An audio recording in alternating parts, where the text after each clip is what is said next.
इस सीरीज़ के पिछले वीडियोस में हमने मेडिकल नेग्लिजेंस के बारे में जाना और क्या क्या रेमेडीज़ हम अपना सकते हैं इसके लिए, ये सभी चीज़ें हमने डिस्कस की। आज के इस वीडियो में हम डिपार्टमेंट वाइज स्टार्ट करेंगे, जिसमें सबसे पहला डिपार्टमेंट है यूरोलॉजी। यूरोलॉजी जो डिपार्टमेंट है ये किन रोगों को देखता है, कौन से रोग इस डिपार्टमेंट के अंतर्गत आते हैं। तो सबसे पहले reproduction system and urinary system, ये दोनों ही जो भी इससे रिलेटेड जो रोग हैं या बीमारी हैं वो इस यूरोलॉजी के अंतर्गत आती हैं। अब जान लेते हैं कि कौन से कारण हैं जिनसे यूरोलॉजी डिपार्टमेंट में मेडिकल नेग्लिजेंस हो सकता है।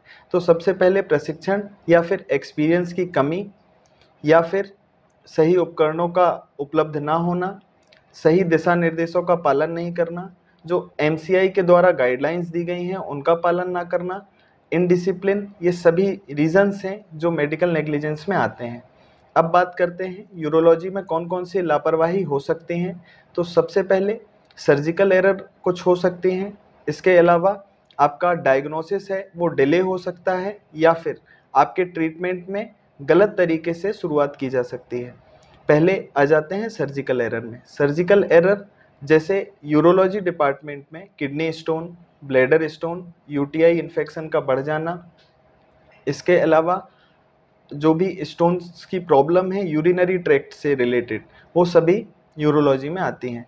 अब इन सर्जरीज में क्या होता है कि कुछ नसें कट जाती हैं जो बहुत ही इम्पोर्टेंट होती हैं। इसके अलावा और कुछ टिश्यूज़ या फिर किडनी निकालने में कुछ इशू हो जाता है। आजकल किडनी से रिलेटेड जो भी स्टोन्स की प्रॉब्लम है वो बढ़ रही हैं, इसी कारण जिससे यूरोलॉजी डिपार्टमेंट में लापरवाही की स्थितियां बढ़ती जा रही हैं।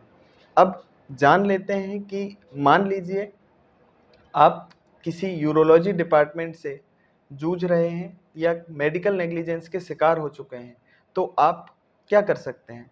आप सबसे पहले जाएं कानूनी सलाहकार के पास और उससे कानूनी सलाह लें, या फिर आप प्रोस्पेक्ट लीगल के नीचे दिए गए नंबर पर कांटेक्ट करें या ईमेल आईडी पर मेल करें। Thank you.